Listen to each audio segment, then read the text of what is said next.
Good morning. It is an honor for me to join this distinguished group of leaders from nations around the world. We come here in Copenhagen because climate change poses a grave and growing danger to our people. All of you would not be here unless you, like me, were convinced that this danger is real. This is not fiction, it is science. Unchecked, climate change will pose unacceptable risks to our security, our economies, and our planet. This much we know. The question then before us is no longer the nature of the challenge. The question is our capacity to meet it. For while the reality of climate change is not in doubt, I have to be honest, as the world watches us today, I think our ability to take collective action is in doubt right now. And it hangs in the balance. I believe we can act boldly and decisively in the face of a common threat. That's why I come here today, not to talk, but to act.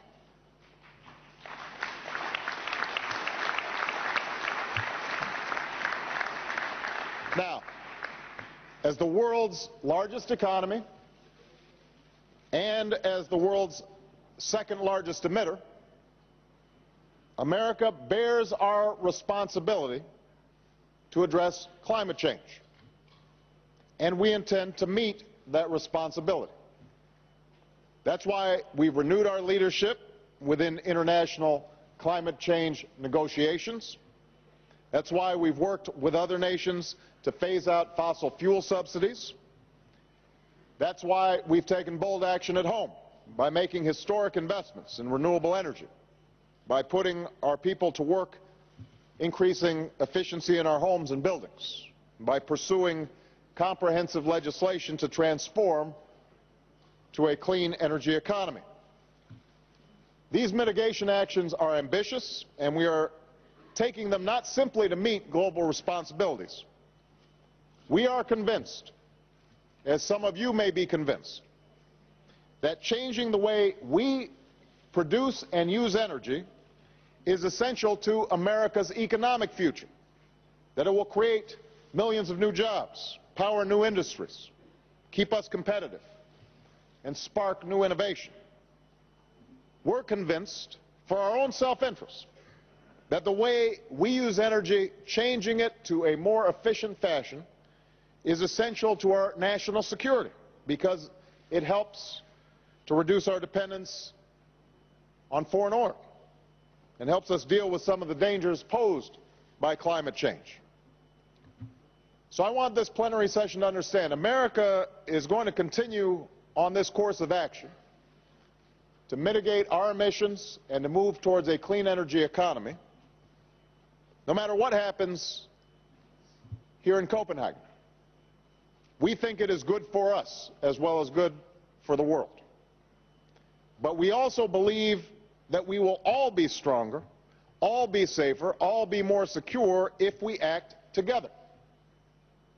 That's why it is in our mutual interest to achieve a global accord in which we agree to certain steps and to hold each other accountable to certain commitments.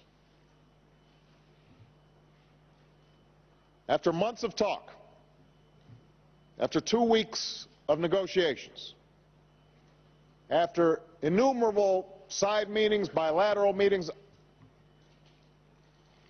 endless hours of discussion among negotiators, I believe that the pieces of that accord should now be clear.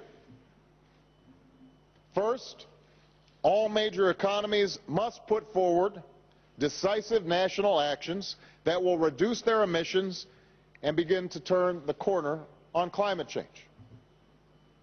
I'm pleased that many of us have already done so.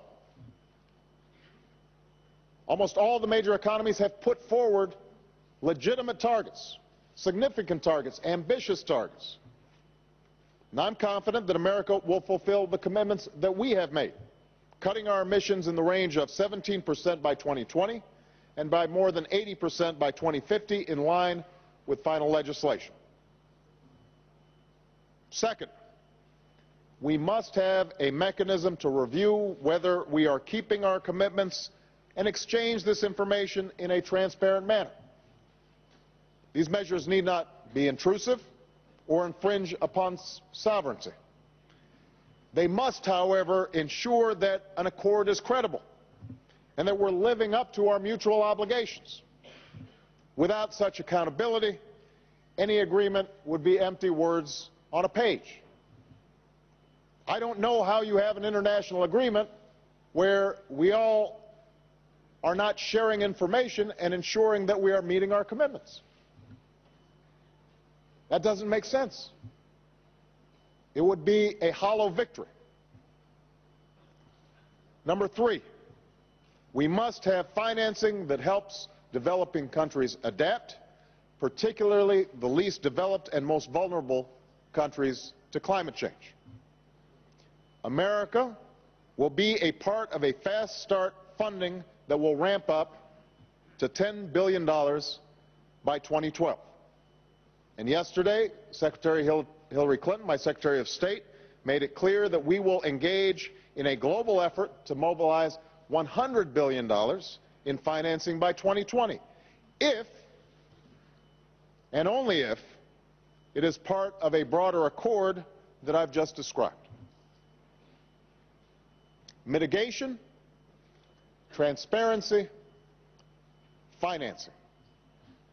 It's a clear formula, one that embraces the principle of common but differentiated responses and respective capabilities. And it adds up to a significant accord, one that takes us farther than we have ever gone before as an international community.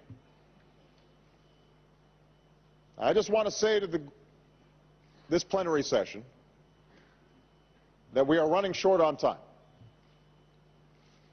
And at this point, the question is whether we will move forward together or split apart, whether we prefer posturing to action. I'm sure that many consider this an imperfect framework that I just described. No country will get everything that it wants. There are those developing countries that want aid with no strings attached and no obligations with respect to transparency. They think that the most advanced nations should pay a higher price. I understand that. There are those advanced nations who think that developing countries either cannot absorb this assistance or that will not be held accountable effectively, and that the world's fastest growing emitters should bear a greater share of the burden. We know the fault lines because we've been imprisoned by them for years. These international discussions have essentially taken place now for almost 2 decades. And we have very little to show for it other than an increase, acceleration of the climate change phenomenon. The time for talk is over. This is the bottom line. We can embrace this accord, take a substantial step forward, continue to refine it, and build upon its foundation. We can do that, and everyone who is in this room will be part of a historic endeavor, one that makes life better for our children and our grandchildren. Or we can choose delay, falling back into the same divisions that have stood in the way of action for years. And we will be back having the same stale arguments month after month, year after year, perhaps decade after decade, all while the danger of climate change grows until it is irreversible.